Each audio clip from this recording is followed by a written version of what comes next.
It's Chris. What are we talking about today? Well, you can see this absolutely gorgeous setup in front of me. This is Source from Adventure Together. Heroscape, reimagined, if you will. Their game to go along with it, TimeStrike. What do you need to know? What do I think of it? A little bit of both. We'll talk about both the terrain itself, because it's hex-based and modular, but also the game. What do you want to know? Let's go. I'm going to break the video into two parts here. For the first part, we're just going to talk about Source, the terrain, the modularity, everything that goes along with it. The second part of this video is going to be talking about TimeStrike, the game that goes along with their specific brand, if you will. That will be linked down in the timestamp below. But, okay, let's talk about this for a second. You can see in front of me, this is a sprawling setup. This looks rather extensive. We have miniatures, we have walls, we have trees, you have a little bit of everything height-wise in terms of just the hex-based system. This is really impressive, folks. And you're gonna go, Chris, how long did this take to get you set up? This took me about 5 minutes of setup. That's it. And that has to be the biggest, along with the price point, the questions that are going to be asked along with this. Because as you can tell, this thing looks, like I said, absolutely gorgeous. It's fantastic. These hexes are great.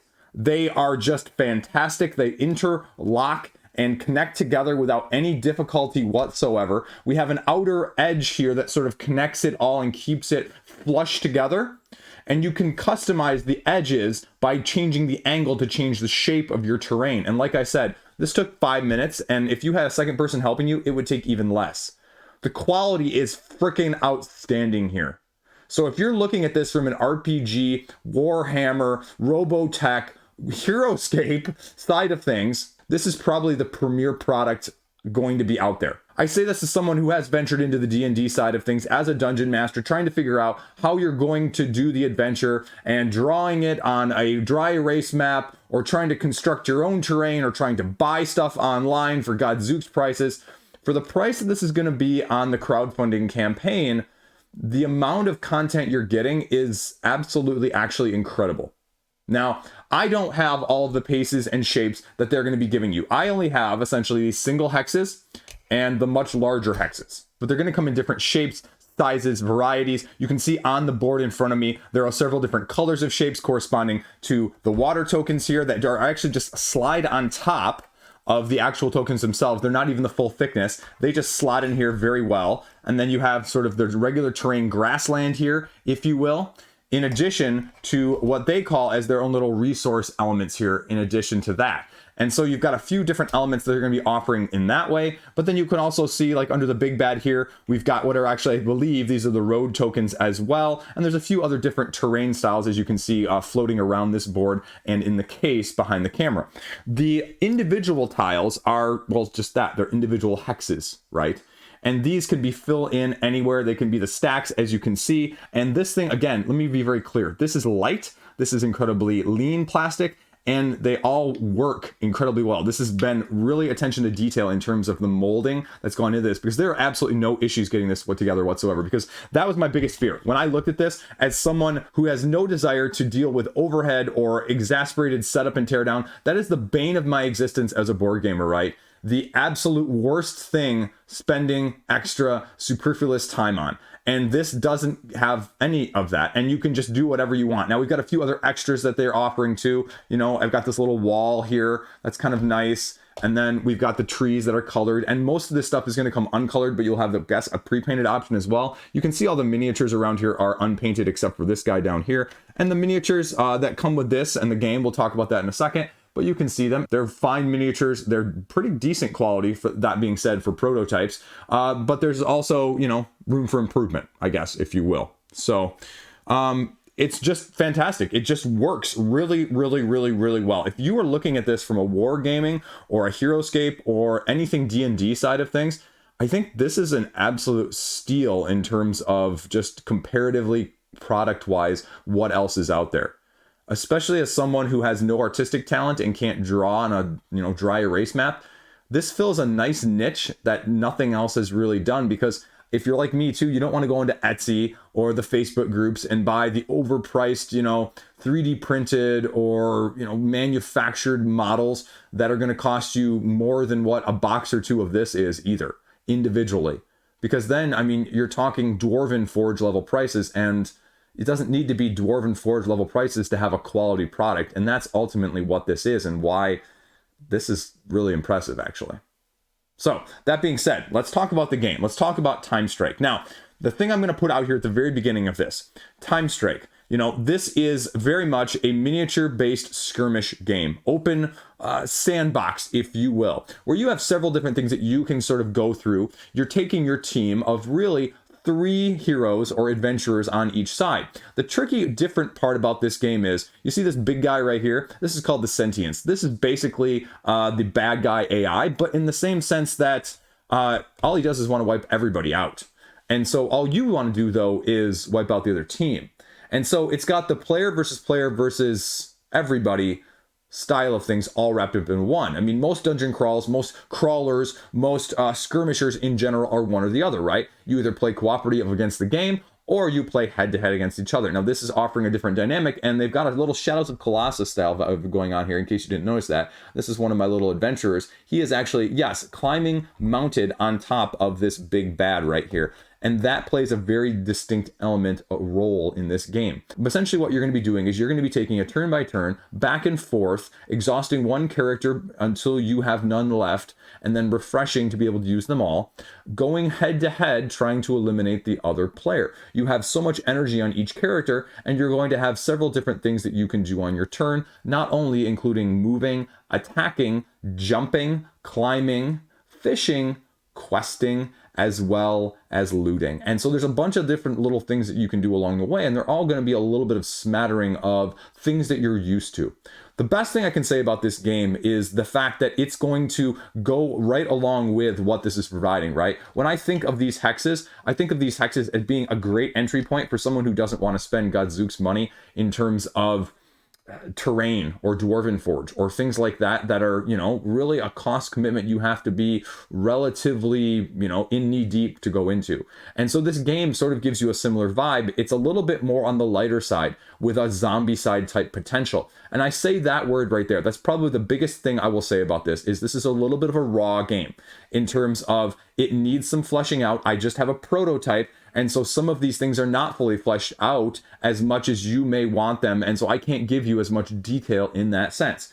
What you're going to be doing essentially is you're going to take your character board. Let me pull one up for a second here. So this is a typical character board here. You've got what type of character it is over here, how many units it is, how tall it is, and how much energy it has per turn. It also tells you how much health it has. And so as they take damage, you're going to be slowly filling this in. And so if you've got 5 cubes there, they would be knocked out. On the right side, you see their abilities. They have passives, they have active abilities. And then in the middle, you can see their stat lines. And so the stat lines become a little bit more important because your main stats are over here on the left side here. You're moving, how far you range when you attack, how many dice you roll when you attack, and how many dice you roll when you're defending. And so the other interesting thing, and this is probably the little bit of a clever mechanic I haven't really seen elsewhere done, but this is sort of the middle area that's going to affect your character. Instead of your typical status effects, it'll say status effect awaken or buff or curse, and it'll say curse move. And so what you do then is you remove that cube, and you can see right there that it gives you a -1 to my movement there. That would actually, you know, if I already had the buff out there, it would cancel those each other out. So that's the sort of thing you've got going on. Down here you have a couple other special abilities like stealth and silence.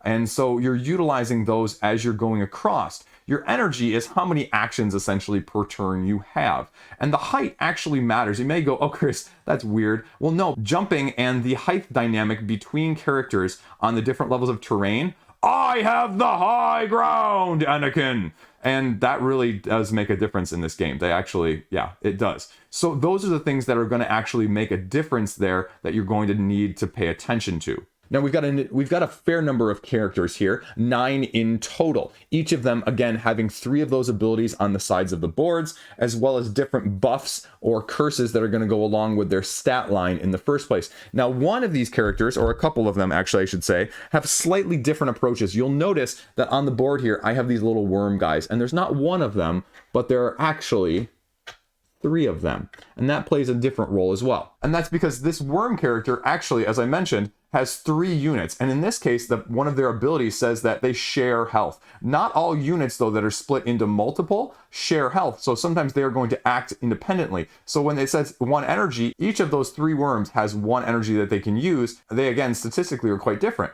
4 move, 4 range, but they only roll 1 die for an attack. So not only are you going to be going up against the other team in a sort of 3x3 skirmish, you're also going to be slowly introducing monsters, or brutes as they're potentially called, onto the board, the AI potentially summoning them. You will also be summoning other things called beasts onto the map as well. And now those are slight differences, but the tricky point with all of this, and the difference that sets this game apart in the sense, is that you can sort of Shadow Colossus-esque them, or even tame them, if you will. Now, with this particular AI, or sentience as they are called, this one actually also has tentacles on the board that pop up, and depending on the difficulty, are arranged and will have an area effect or a different AI system that they are going to be utilizing through this AI deck in the first place. This AI deck, as you can see, tells you when you attack the sentience, you just have an automatic attack and defense that this thing does. So if you want to do damage to it, you have to do more than 2 attack roll successes in order to do it damage. Now, why do you want to do it damage?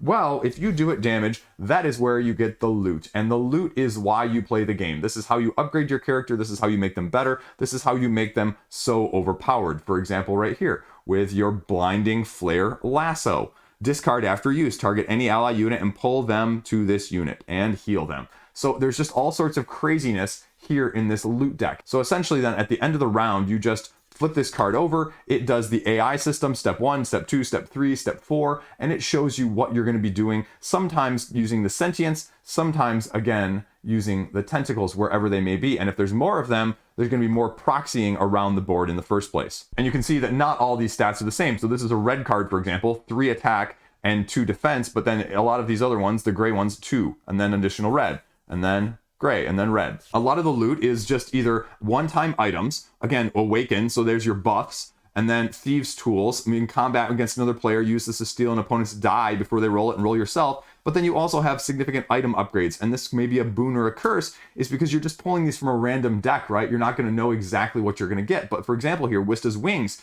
gives you a +1, +1, +1, +2, but if it's actually equipped by Wista, it gets you additional ability as well. So they give you a little bit of that, but there's a real potential that you're not even going to have that character in the game or on your team. Now you can switch and trade, but you know, your randomization here may be a boon or a curse depending on how you feel about random loot draws in that sense. 2 other significant elements we have to talk about. Well, I mentioned the water on the source side of things. You can see water over here if I can actually pull one off, as I'm really well stuck on there. These are fishing ponds. These are waterways, and movement is changed in the water. Movement is changed via you climbing up and down. You can jump down and attack like this. You can have the high ground, Anakin. And I just can't get over that because it's fun to say. But when the fishing, for example, you have fishing cards that you're going to get, and these are going to give you additional items that you can use, mostly healing yourself and other things along those lines. And they are aquatically appropriate based on what you're drawing. Crabs, fish, everything else along those lines. A few other urchins right here that add buffs or heal. So they give you additional ways of sort of, you know, gaining things. So pros and cons of this, right? I mean, like I said, this game is relatively raw. It has very good potential, but it's not fully fleshed out in the prototype, so I can't speak to what the end product is fully going to look like in that sense. The mechanisms of attacking this main guy to get loot is cool, right? He's basically your loot machine, your boss loot machine, if you will, that you have to manage and mitigate while you're going head to head against other teams. The other side of things that's really cool is, again, taming the beasts and the brutes and getting them on your side in the first place. The other aspect I really like is the buff and the awakens on this board. I mean, this player board, it just works really well. I like it. It's done in a slightly different way. Cons, I mean, you know, if you're looking for a heavier skirmisher, this is not probably going to be your heavier skirmisher, at least based on what I have here. Yeah, I mean, there are the additional quests right now, but I can't speak to what that's going to look like at the end game. All of the quest cards in the prototype that I have, for example, are inflict damage to an enemy unit, awaken the character, get a buff essentially, and draw a loot card. And so I can't speak to what that is or how that dynamic is going to change. The other tricky thing is that these abilities are straightforward, right? If you want really complexity and strategy and highly tactical warfare in terms of your abilities and your interactions on the map, Well, you know, this doesn't have it, say, compared to something like God Tier, or something even, say, like Battle for Biternia right now. And that's the uphill battle that this has. Again, not as a bad thing, but as a, this is going to be easier to get to the table, potentially. The other caveat along with this is that because you have this height, and because you have this guy sort of stomping around, and there's some elements like, oh, he moves, so you get booted off there. Or, hey, there's a height disadvantage between this guy, and what's the attack difference, and how do you do that? And the tricky part in balancing some of the lightness of this game is that it's kind of trying to do two things at once. It's trying to be a little bit heavier for some of the heavier folks, and it's trying to be a little bit lighter for the more streamlined, I'm just getting into this. And therein lies the clash of styles, if you will. For example, the height differential here. If this guy is actually this many units tall, even though this unit is on a higher terrain, you know, sometimes the advantage of being on the high ground is lost, as opposed to if we switched it around. The other aspect is that the climbing, the jumping down, the traveling sometimes, again, from, you know, this terrain to this, of just remembering some of those rules, it's going to be a little bit more, but nothing overly complex. At the same time, a lot of the abilities, as I mentioned, are rather straightforward. There is not the level of difficulty, mastery, or strategery tactician if you're looking for something along the lines of a God Tier or Battle for Biternia. It still has a long ways to go from an uphill side if it's trying to mimic some of the depth of strategy that goes into the actual skirmish, instead of the variety of options that are left for you on the board, whether it's looting or fishing or whatever else it may be, as a sandbox instead of a pure skirmisher. There is a little bit of a higher potential because of that to turn this into a little bit of a slog, where you've got a lot more people grouped up together than, say, in some of those other games where there's going to be more manipulation of that on the board itself. Again, not a pro or a con, just a statement of fact of knowing what you're getting yourself into in a skirmish style game in the first place. How area dependent, how fluid, how heavily movement dependent is this game? You know, with the same concern that could this run into a little bit of a slogfest, at the same time, you can see, just for illustration purposes here, I did not make this nearly as height-wise tall as it could have been, or dynamically speaking, often like this that you could have done with that element of things. And then that height difference really plays a bigger role, and the high ground really does matter more then. And so that would definitely introduce a significantly more complex element in terms of managing that in this game as a whole. So that actually might be a nice little twist to go along with such an adaptable system of hexes in the first place. The other elephant in the room that I didn't even mention has to be this. This is going to be dice heavy, as you may have expected in the first place. And these dice are hit or miss. There is the sword side, a blank side, and a shield side. And so you may just roll and not get what you want. Again, some of these characters rolling one, some of them rolling many. And the luck of the die is going to be very heavy. I did not see personally in the stuff I have as much mitigation. There definitely is some, but there isn't as much as other games that will offer often a heavy die-based attack and defense system. Again, not a pro or a con. I am a big fan of dice chucking. But how do you feel about dice chucking in skirmish of this variety? That's what you have to ask yourself. Like I said at the beginning, I think this has very much a open, raw potential of what can be done with it and how it can be fine-tuned and smoothed out. Again, the Shadows of Colossus stuff is cool. The Taming of the Beasts is awesome. But some of the abilities are not going to be quite as fanciful or immersive as some of the other games I mentioned, if that is truly where your passion in these games lies, having, you know, a complete asymmetric, awesomely unique character that is doing things that you've not done before in a game like this. There's less upkeep of this, of trying to remember what other characters' powers are, especially from an opponent's side of things, trying to remember what they have. So that's a little bit of a blessing there at the same time. But what's your trade-off when it comes to that? So even though I say this game has great potential, in a sense, it also mirrors what it's giving you in the hexes, right? A great gateway into this style of things with the potential for getting into it a little bit heavier, or bridging it as it evolves to give you more complexity, because I can definitely see that there are elements here that I am not privy to or do not have full vision of in terms of these guys, as well as, like I mentioned, the quests and the items in those aspects. So it has potential to be significantly different, I would say, by the time it reaches you as well, if you're interested from a backer standpoint. And again, that's a blessing curse of crowdfunding, right? That reminds me very much of one of my other favorite games, Modular, which was a big question mark until it got to people. So that's sometimes the question you have to ask yourself: is the potential excitement of the AI sentience with the player versus everyone versus Shadows of Colossus aspects with a miniature-based system? Well, what are you going for? Are you going for the most technical, the most ability-driven style game? Or you know what? Are you looking for an easier to get to the table playing Zombicide-esque? Not saying this is Zombicide, don't read into that too much, but that level of depth so that the play is easier in the first place to get it there, and the experience becomes what you're looking for rather than the technical masterpiece, right? I have Frosthaven too. How easy is that to get to the table? And that right there is the essential question that you have to ask yourself on a crowdfunding, on a retail, on a game-by-game basis. What exactly am I looking for? What exactly am I hoping for? But what can I actually get played in terms of this? So less rules overhead, less complexity, right? Some people are going to look at that and go, nope, see you later. Some people are going to go, yeah, that's kind of nice. So it depends on what side of the fence you fall on often, because the grass will often look greener no matter which side you're on. So again, this is, table presence extraordinaire. But is it right for you? That's what you have to ask yourself. There you go.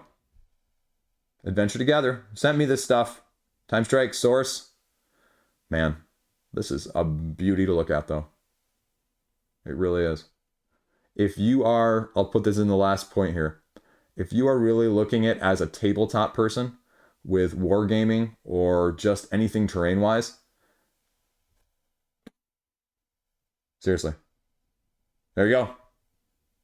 Thanks, Adventure Together, for sending me this. Thoughts, comments, questions down below. As always, subscribe if you made it this far somehow. Peace out. See you around.